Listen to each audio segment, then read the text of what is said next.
How you doing, everybody? Welcome to my channel. This is You Too Can Be Great. This is the Real Housewives of Potomac Season 6, Reunion Part 4 review.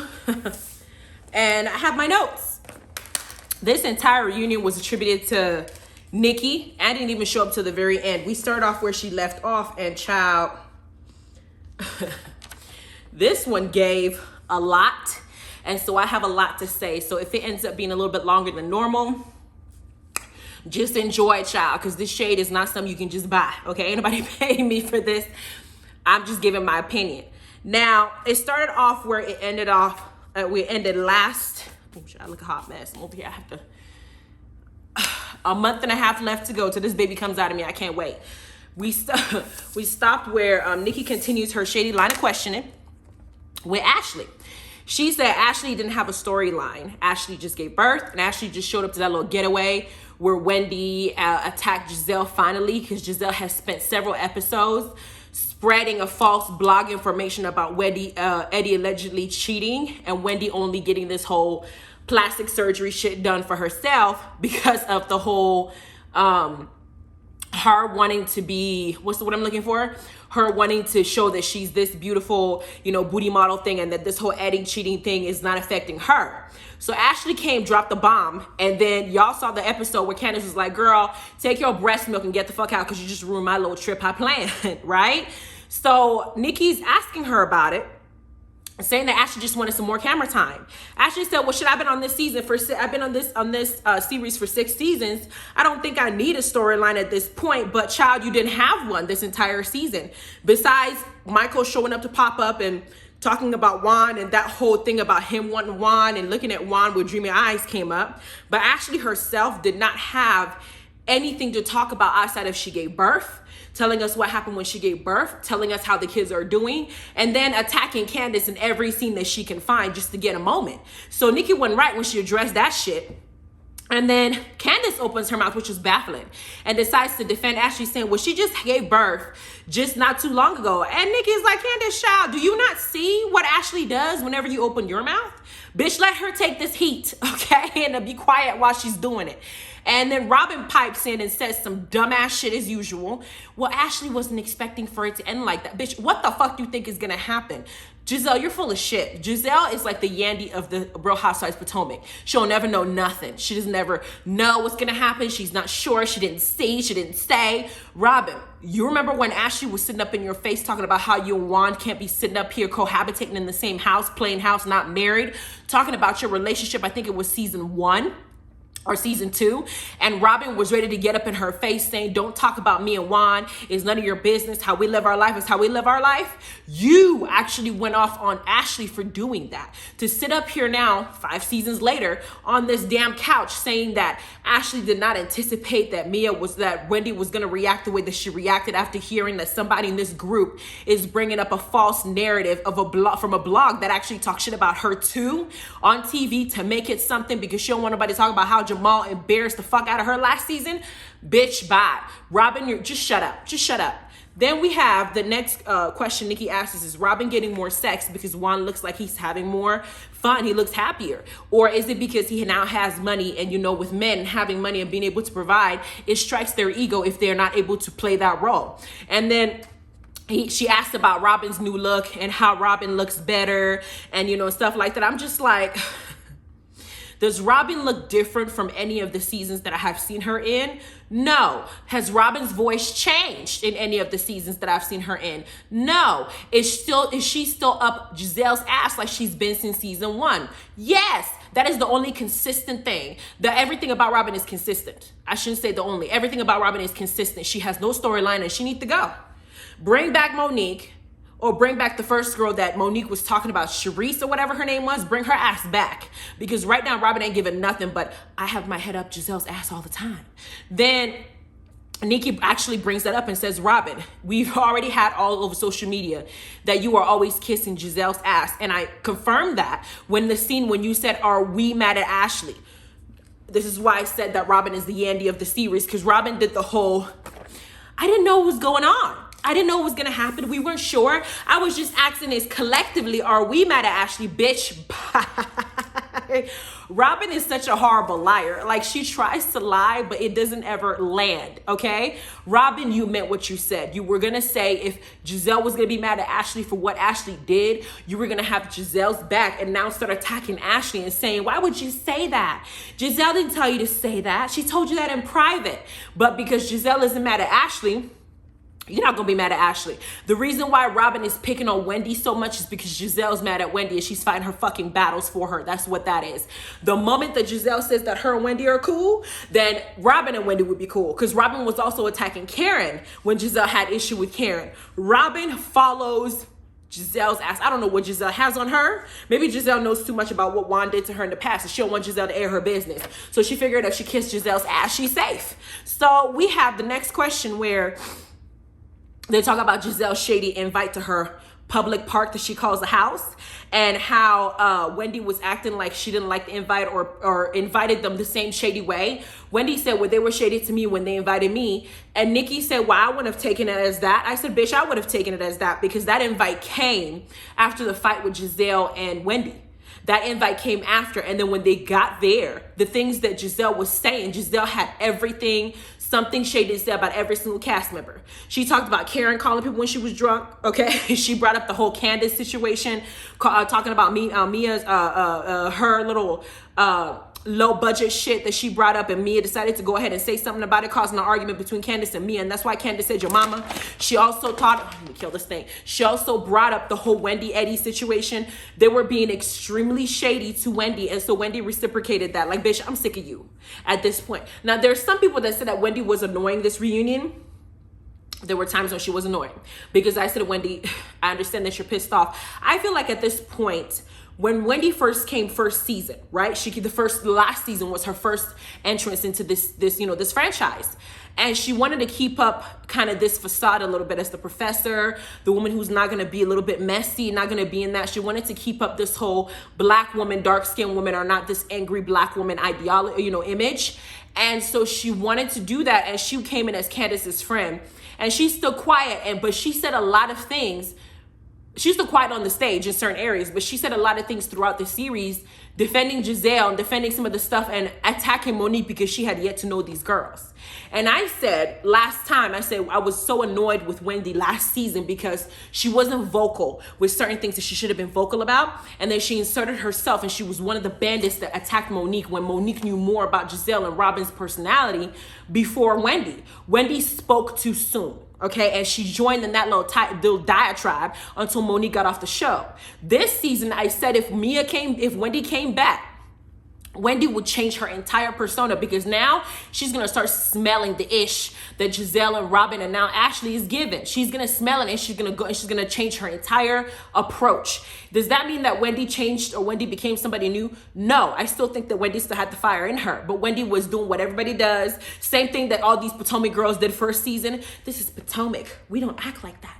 We don't do this. And then as time went by, they were acting like that. They were doing this. So Wendy just came a little bit later. So when people are saying Wendy's annoying, she has her moments, but is she wrong in attacking Gizelle or trying to pick, prod? Mia was also annoying the fuck out of me this reunion too, because Mia wanted a moment several times with Candice, and she kept throwing little jabs, and I said, now Mia, if Candice fuck around and talk about your mama, you're gonna start crying. You better leave that girl alone. Then we had Nicki saying, for $50 million, who would y'all sleep with female on the cast? Candice said that shit, for $50 million, I'll be out here screwing Ashley, because Candice inserted herself in the trouble. Because it was supposed to be, Robin said she would sleep with Nicki. Nicki said, bitch, don't tell me. Okay, then we had Gizelle saying that it will be her, Ashley, and Robin, all the bandits up in the same bed trying to, catch an STD. And Candice said, no, shit, I want to join that little thing too. I want to be part of this group. Candice, they're not your friends, and you are not light-skinned with green eyes, and you are not never going to fit into this group. They will not accept you. Ashley already went in there and asserted herself, bitch, you're not going to be out of it. And Ashley's going to do everything to keep your ass out of it, because she's going to keep picking on you, Candice. This is not your friend. You better be careful. Open your eyes, because Candice inserted herself in that bed like a quad. And I was like, and then Karen was like, Candice, that means you be having sex with Ashley. Candice said, 50 million shit, girl, come here. Then Mia inserted herself saying, and they call me a prostitute. Mia, shut up. That was a specific question that was asked. For $50 million, would I have sex with anybody on that cast? That was the question Nicki asked. So it's a question that needed to be answered. That don't mean that she got 50 million right now and they're telling her to go and screw Ashley. You just wanted to say something. And on top of that, I wouldn't sleep with G for $50 million either, me. I'm sorry, not even for a penny. Then we have Robin. Do you think Mr. Darby is attracted to Juan? Robin said yes, and Ashley's little dumbass said no. No, of course not. He's not attracted to Juan. He only wants to suck his dick every now and then. He only looks at his ass every now and then. He only grabs dude's ass, but he's not gay. I said Michael is either bi-curious or bisexual, one or the other. Ain't no way Michael is straight as an arrow. He's not. And the fact that he keeps dropping all these damn hints, and Ashley wanted to secure the bag so bad with her man, she is choosing to be oblivious and delusional to the stuff that she's saying. It's like when somebody shows you who they are, you have to believe them, child. Michael wants Juan. If Juan came into a room and said, Michael, you know what? I'm just going to give you this dick one good time. I'm going to dick you down just one good time. Michael will go and shave his ass. He will go and probably he wants to make sure that you get correct. You get access. You don't even have to make a mistake. He will wax that motherfucker and he will bend all the way down, have all the lube in that room. Then we'll get it popping. Stop tripping and sitting up here saying that it's not true, because Nicki was looking at her like, bitch, bye. He wants that man. I believe he wants that man. And it's not necessarily that it's a bad thing if he does. It's just that it's funny because the idea and the image that Ashley's getting compared to what we're seeing as the viewers, it just don't match. So we're trying to all get her to the conclusion that we all see. That man wants Juan. Then we had the next question where they talk about Gizelle's attractiveness, and Nicki makes a comment saying, Gizelle, you know, you're very beautiful and whatnot, which is why she doesn't make any effort in her clothing. And then they said, but your attractiveness have gotten different, excluding the turtleneck that she has. Her attractiveness has gradually diminished as the seasons went by. And I'm like, ooh, Nicki, okay, so you're saying that Gizelle got uglier with age? Is that what you're saying? And then they talk about how in the previous seasons when Gizelle made a comment saying Ray will be dead before this beauty phase, when Ray was telling her that she don't want to be old and not have a man, and Gizelle said, no, I didn't even ask that. I was hurt. Giselle said, I didn't even ask that. And Karen said, yes, you did. You asked Ray for his opinion. Ray gave his opinion. And in 25 years, Ray ain't gonna lie on you. That is why Ray keeps dropping little shady ass comments towards Gizelle when he sees her. Because you know Ray's shading her. Every time Ray and Gizelle are on the scene, Ray shades her because he knows that she probably lied on him. You asked this man for his opinion. He gave you his opinion. You told him that he would die first before you even listened to that opinion. And then on top of that, Nicki clocked Gizelle for always age shaming Karen in every scene she has, talking about how old Karen is. But we find out Karen is in her 50s, but Gizelle, your ass is in your 50s. And I don't see triple necks on Karen, but I see it on you, even though you're younger than her. So why are you sitting up here this whole time making it seem like Karen is some 70-something-year-old woman? That was a reality check for me, because I was like, wow, Karen, you're only 58? And then Robin's little dumbass pipes in and says, well, when Gizelle says stuff, it's true.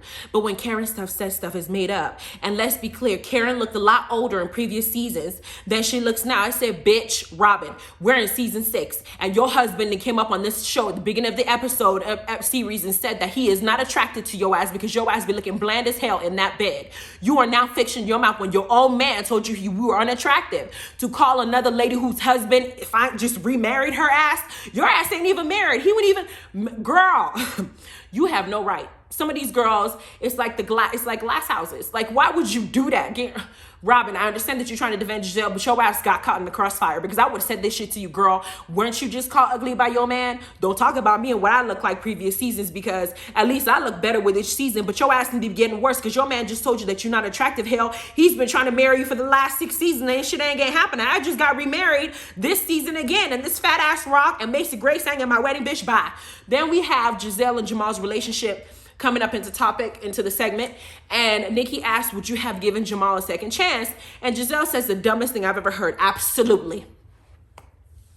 No questions asked. I said, bitch, are you going to ignore your kids now? Because your kids said that was not a good look for you. Your kids were not happy with you being with their daddy. And that is their father. And he said, no. Your hairdresser and your stylist said, No, ma'am. Robin said, no, you the only one with deer in the headlights that wanted that man, rat-looking man, so bad. And then she lets us know that the reason why she would give him a second chance is because now she feels like they're on equal footing financially. So basically it comes off as in because they weren't really on equal footing before she was the housewife. She relied on all the streams of income that Jamal was providing to provide for their family, and that she didn't have her own. And maybe that's the reason why he took advantage of her and cheated on her and embarrassed the fuck out of her. I'm like, no, ma'am, it has nothing to do with your finances, boo, because you have since given him a second chance and you are considered on equal footing financially at this point with the same limelight that he had back then and still has, and he still cheated on you. So clearly that wasn't it. Jamal just doesn't have any respect for you as a woman or as the mother of his children, period. And then she tells us that she supported Jamal in starting the church in the first place. And I'm just like, okay. She said that it was her, him, and 40 other people. And then Nicki was like, well, how many people are there now? He said now there are 15,000 in their church congregation, and that initially Jamal didn't want to take some of the church funds because he wanted to be a successful church, so he was careful. I said, well, now that he got a successful church, he's not just taking the funds, he's taking the pussies too, because you gonna sit up here in that church and while you're preaching to God, you've been to hide your kids, hide your wives, hide anybody that Jamal would want to stick it into, because at 50,000 people in congregation, he had boosted his head, and he'd been cheating on you with people in the church. And then now he's still cheating on you, and you want to sit up here and still say that you would have given that man a second chance. Gizelle, I don't know if Michael called you intelligent. What I would have said is, no, I would not have given him a second chance had I known that he had not changed. But I thought that he had changed. He had nothing to do with our finances. But come now, even though he was supportive of me, of course he's supportive of you having your own money, because that means that maybe you don't have to pitch his pockets too much. You have your own, so maybe you wouldn't need too much of his. It has nothing to do with him changing. I mean, the level of embarrassment Jamal did, it was too bad with that binder Monique brought in that silly ass interview he did. Let's talk about when you did this. Let's talk about when you just, bitch, how many conversations were you having with this girl you said you weren't with? It was just so dumb. Then we have, during the break, they get a break, and then Wendy took a peek in Nicki Minaj's cards and did not tell the rest of the ladies. But it seems like Nicki found out and decided to ask her about it. Wendy said, yes, I looked. And Nicki didn't like that because she has since got on Twitter asking why Wendy would pick up the cards and even look at the cards. And of course, Gizelle took 2 seconds to bounce up on that comment saying, yeah, why would she do that? And of course, Wendy said, bitch, worry about yourself and your 15 next, and don't worry about me and me picking up some cards. Bitch, bye. You didn't say nothing on Twitter this whole time. Now you want to pick up this little comment? Nicki is not the original host. She was a guest, so bitch, I looked. Then we have Karen segment coming up where Nicki said, bitch, how did you get Ray to tell you I love you this season, child? When you tossing a salad? And Karen said, no, she don't have to try that hard to get an I love you. And they ask if she's been doing him as much, because it seems like Ray's happier and they be sitting in each other's lap. They're more flirtatious and XYZ. And of course, Karen says, no, I don't have to do that. But then I told you on the episode when they asked Karen about tossing salad, and this heifer said, no, teabagging. And this heifer said she don't know what teabagging is after 25 years of marriage. I don't believe it at all. Even if it was a slip up, if you were doing a good job, at some point something would have slipped in your mouth. So, and y'all know what I'm talking about. Don't even lie. But to sit here and say that you don't know what teabagging is, and of course they asked the cast, raise your hand if you believe that Karen didn't know what teabagging is. Of course, almost everybody rose their hand saying that, she lying. She lying. She ain't telling the truth. She know what teabagging is. 25 years, you got to spice things up. You were tossing a salad, teabagging him, then doing whatever you needed to do besides pegging him. If y'all don't know what pegging is, look it up. But yeah, so they had that segment, and then Ashley asked Karen, have you ever had your salad tossed? And Karen did what I would do. It's none of your business. The only person in the room is gonna know what I'm doing is the person I'm in the room. But child, has Karen tossed a salad in 25 years? Yes, she has. I'm sure they've done a lot of freaky shit because they wanted to keep the spice up. Then we have Mia's segment coming up, and they talk about her conversation with her mom, and they show the scene where the mom said that she used to look at Mia and kind of feel some type of way because Mia reminded her so much of her daddy. And this is what makes me, when people make this comment like, well, you can't make fun of Mia's mom because she's a drug addict and she's a recovering drug addict, and you know, Candice can talk about her mom. I said in my comments, what the fuck? We've been having so crackhead jokes, heroin jokes, methamphetamine jokes. You mean to tell me that drug addicts are off limits now when you make fun of somebody? Goodbye. But the thing that irks me about that conversation when listening to it is there are a lot of parents and that I've heard stories of where they have mistreated their children based on how the man treated them in the past. Like they blame the child for what the man did, and you forget that you chose this man. You fucked this man. You chose to be with him. And it's not just women. I have been experiences. I used to have my father tell me all the time when I would do something wrong, it's just your mama. That's your mom's genes. And he used to do it so much that my stepmom actually started saying stupid shit to me. Like if your mama was there, if your mom was here, she would bash your head into a wall. She would shove your head into a toilet. And I used to sit here and think my mama would never do something like that. Why would you even say that? You've never even met this woman, and you're already, but it's because of what my father was saying. Because my father is now divorce terms not with her. But I look exactly like my mother, carbon copy.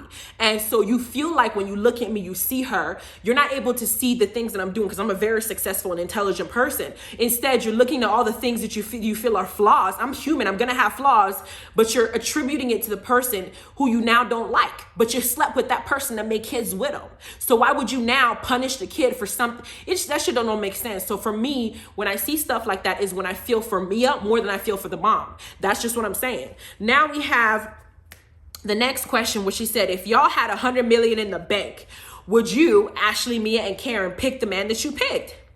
Ashley said she definitely would, that she met Michael at 22 years old when she was bartending, and that she was attracted to him. And of course, Nicki asked the same question we are thinking. What were you attracted to?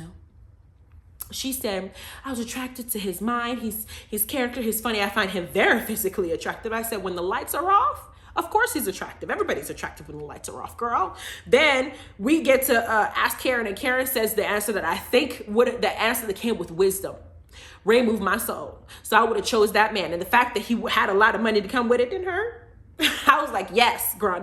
Yes, Karen. Because what Ashley just said the entire time she was describing Michael, I was trying to hold back my throw up. Then we have Mia. Mia says something like, what makes you think I don't have $100 million in the bank now? Nicki said, bitch, I know you don't. We know you don't, Mia. Knock it off. Knock it off, child. Be quiet. Yes, you have millions, probably because you have several companies. You're successful, but bitch, stop it. Stop it, okay? You are not rich, bitch. You're not meaning, knock it off. But then they start talking about strippers because Nicki started asking her about the entertainment and all the stuff that she did to make this money.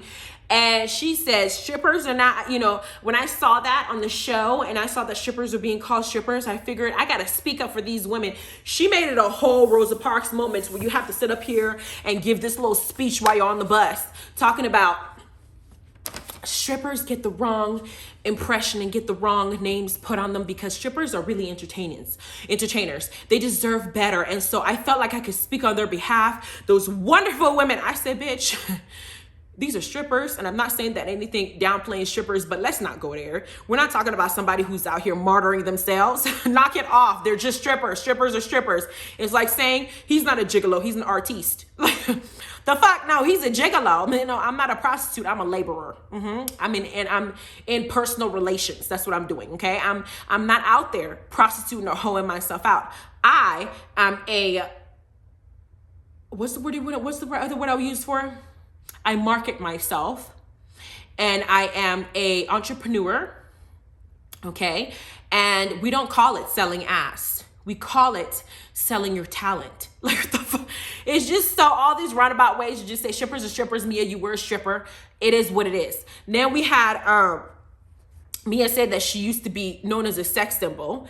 And when they talk about her referring to Eddie and how Eddie was supposedly looking at her or couldn't look her in the eye, that little topic comes up. And Mia says, I'm used to being a sex symbol. And when I heard Wendy said that, I just felt like, she's controlling. I said, bitch, Mia had a lot to say about some of the relationships on this cast's entire season. She talked about Chris and Candice's finances. Then she gets to Eddie. And just like she wants to compare herself to other people to make and only bring them down to make herself feel better, to figure out what's wrong in each relationship. She's like, Chris probably don't make that money. So of course I make that money. You make that money. Then it's, oh, well, Wendy, she's not not as pretty, her husband's looking at me, so I can pick something about her marriage I don't like to make me feel better.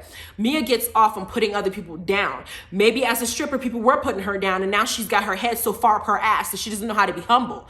But that to me was not, they made this whole segment saying Wendy was being insecure.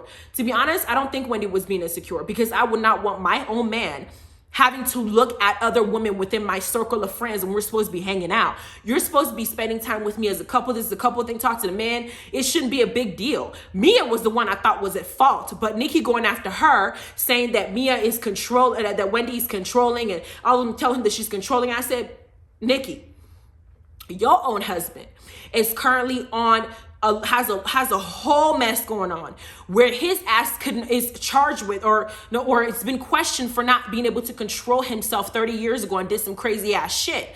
Maybe he should have been had somebody controlling him for that not to have been the case in the first place. You attacking somebody else's marriage and talking about her feeling uncomfortable when another wife is talking about her. Like, it's just that whole entire situation. If it was me on that cast, Nicki would have had a whole mouthful. I don't give a fuck if she was hosting or not. Then we have Candice's mom's disrespecting Chris on national television segment come up. And of course, Nicki's asking her, what did you do to check your mom? What did you do to correct her on national television? Candice like, I'm not going to correct my mom on national television. Nicki and Gizelle are looking at her like, well, why? She'll do it again. You have to still have respect for your mama. I honestly, when I cuss my mama out on TV, I wait till the camera's off, because some of the things I might say, some of y'all might not like me after that. So I'm not going to expose myself like that. No, that was very strategic. She said that I talked to my mom and I said, why would you say something like that about somebody who's always been respectful to you, makes your bed when you come? Why would you go and try to do that? And her mom made some excuse like, oh, it's just for TV. You don't embarrass somebody for TV the way that Gizelle tried to embarrass Wendy for TV. You don't do that. And as old as your ass is, you thought that was going to get you good attention? As old as you are, nobody wants to see you. We want to see Candice. So when they were addressing that, I said, Nicki, leave her ass alone. Then we get to Nicki talking about before the video came out, as in for Deep Space, how successful did everybody think it was going to be on a scale of 1 to 10? Mia's hating ass says, I give it a -2. And I said, bitch, with your hating ass, weren't you in the video with your -2 saying ass? You were there. Why were you a part of it? You thought it was going to do horrible. I thought you were protecting your name. Then Karen says that she thought at least 5, right? I said, okay, cool. Then Candice says the song has over 500,000 streams. And, you know, Wendy trying to support Candice and everybody supporting her, says she's on a billboard. She got accolades. People are acknowledging her, and people have been downloading on iTunes. And they said, well, how many albums have you sold? Candice pulls out her phone to give stats. Mia's in the corner trying her. You should know. Candice is like, bitch, I just got this yesterday. Shit, I don't know this right now off the top of my head. I just got it. So you should know. I said, Mia, shut up. Shut the fuck up. Every dig that Mia tried to go after for Candice, it did not land. And I felt like, Mia, I tried to protect you sometimes, but when you open your mouth and you start shit, when you open the can of Candice insults, you better not cry. Cry in the car on your way home, but don't cry to us. Then we have Candice's vocal ability being brought up by Nicki Minaj, saying, you know, there was some auto-tune in one of your songs. Candice said, yeah, there was some auto-tune for creative impact, not because I can't sing. And everybody starts asking her to sing. Nicki starts asking her to sing. Mia starts trying to be like, well, sing. I said, bitch, y'all are acting like Candice sounds like T-Pain. Candice is not T-Pain. Candice naturally has a beautiful voice, and we've seen her sing little, you know, snippets throughout the season that she's been here. So trying to say that auto-tune, yeah, she might have auto-tune, but Candice is not an auto-tune bad. You know, it's not like it sounds bad or you don't still hear her voice. I think she has a lovely voice, but they pitched that, and I was just like, Mia, leave her. Let Candice do what she needs to do.